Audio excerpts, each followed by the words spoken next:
The more you reveal your pain, the more people may want to hurt you.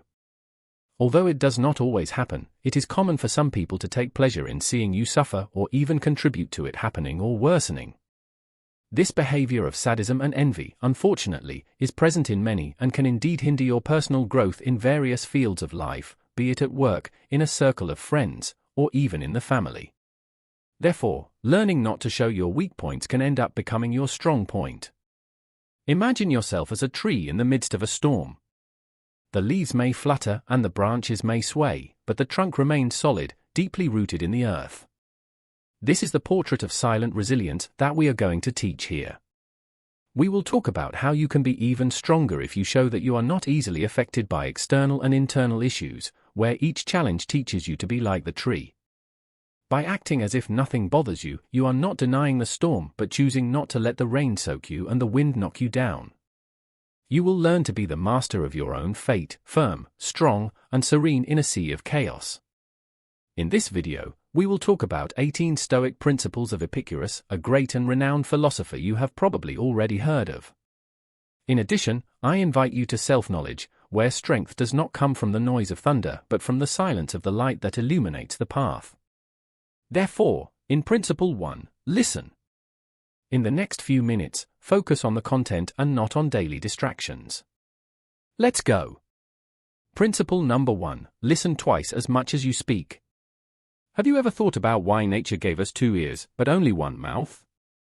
According to Epictetus, there is no error or coincidence in this, but rather a clear purpose behind this reality, not to fall in love with our voice as much as we are called to fall in love with the voice of others.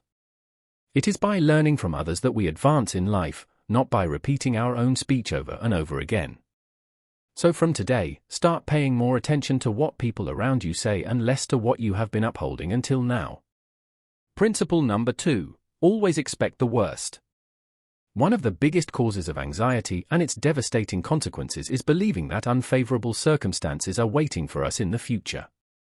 We fear that our children will abandon their studies, that we will be fired from work, that our spouse will confess to us that they have been having an affair with someone else and ask us for a divorce, or that something else bad will happen to us, such as going bankrupt.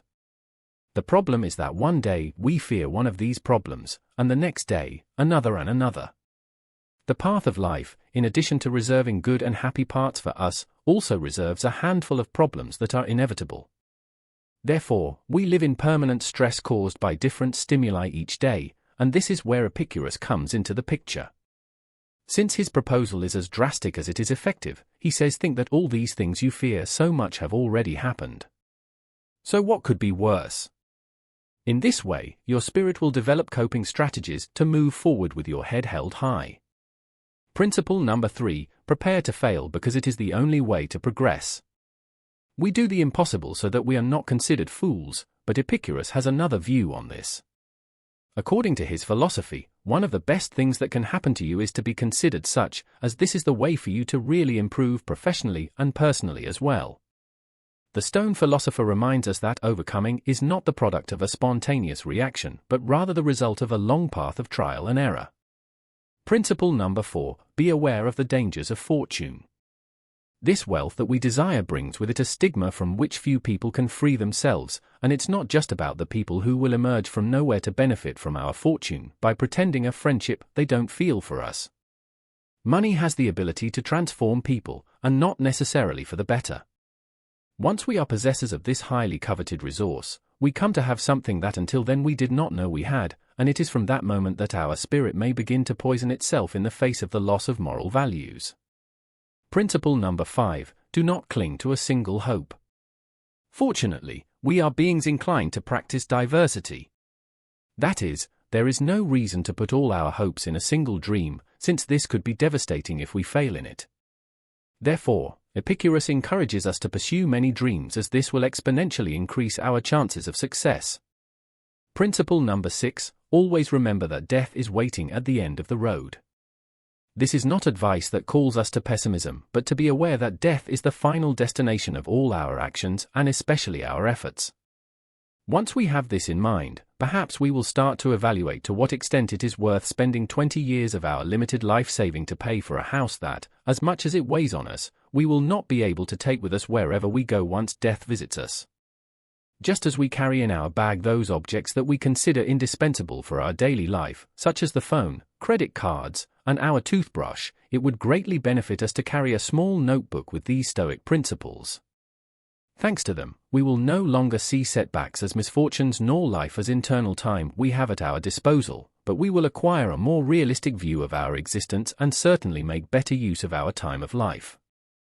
Principle number 7, true wealth lies in a contented spirit. Due to Stoicism, Epictetus had his particular conception of happiness, and we can know it through one of his famous phrases, "A wise man is one who does not fret over the things he does not have but rejoices in those he does have."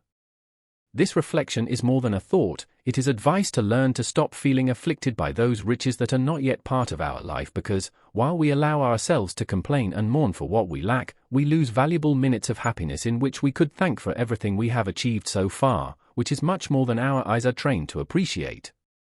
Thus, a rich person is above all a happy person.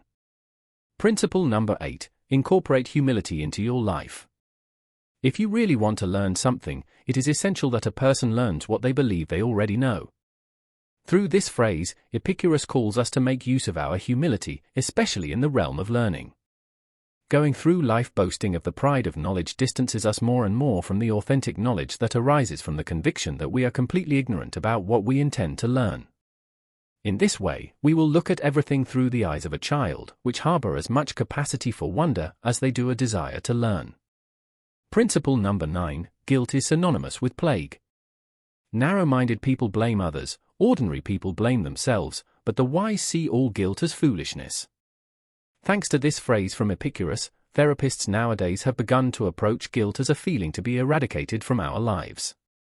The only way to win the competition against guilt is to refuse to play with it. The problem is that it results in an easy path since, by blaming others or ourselves, we completely absolve ourselves of the responsibility to correct the mistake. Therefore, resorting to it is a temptation that is hard to escape. Only those people driven by a firm determination to overcome are capable of avoiding guilt and still manage to take responsibility for their actions. Principle number 10, make alliances with winning people. It's curious how, when someone sneezes next to us, we immediately move away, invaded by the fear that they will infect us. However, we are not so cautious to avoid one of the most lethal contagions we are exposed to daily. Epictetus left us a wise piece of advice about this: surround ourselves with people who make us want to give our best because people's behavior greatly influences our state of mind. There are people who drain our energy and ruin our day, while others leave us full of joy and vigor. Therefore, one of the smartest decisions we can make is to ally ourselves with those who bring good vibes into our lives while we say goodbye to those who have the ability to make us regret being born. Principle 11, never forget that your reactions forge your destiny.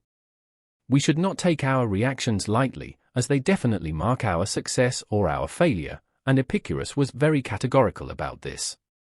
He taught us that we do not have the possibility to choose what happens but how to manage it.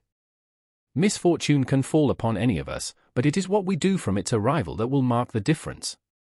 For some people, a divorce means entering the world of depression and victimization.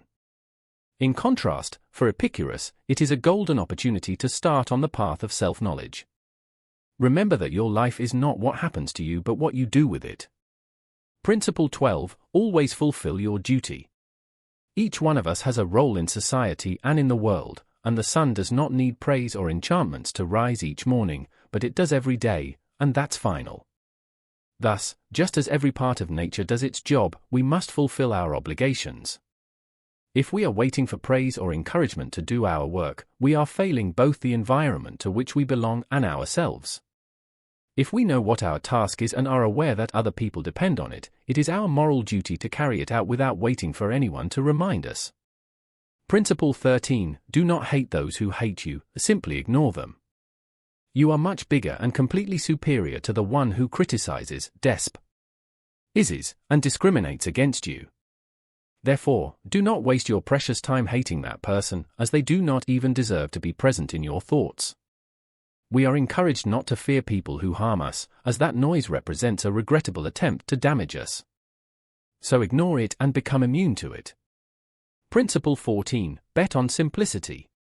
Why live in frugality if nowadays we have the possibility to surround ourselves with all kinds of luxuries?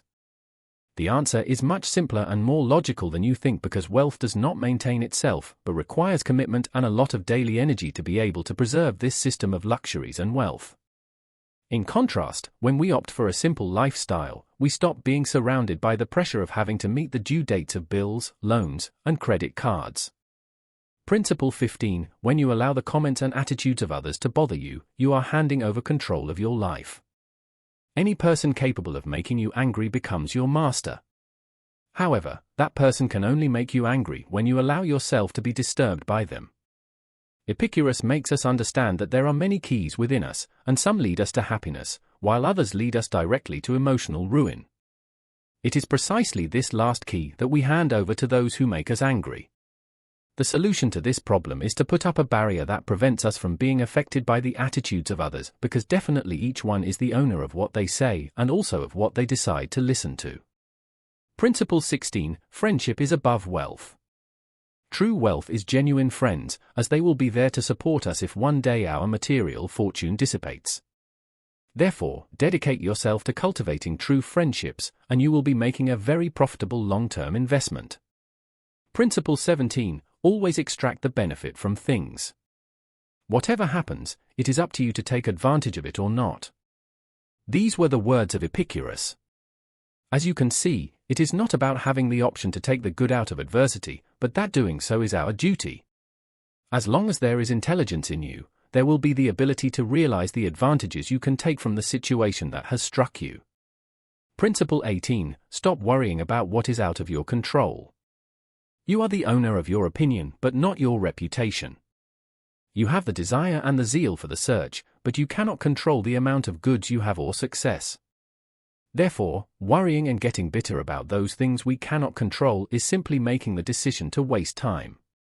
According to Epictetus, we are called to cultivate those values that we have the possibility to change, but it is also our responsibility to let go of what is out of our control and thus let fate take care of it. In addition to being incredibly useful for everyday life, Stoic principles are teachings that can help us navigate bad times with interest and resilience, as there is no place in their philosophy for fantasizing, but only for applying what is learned and moving forward.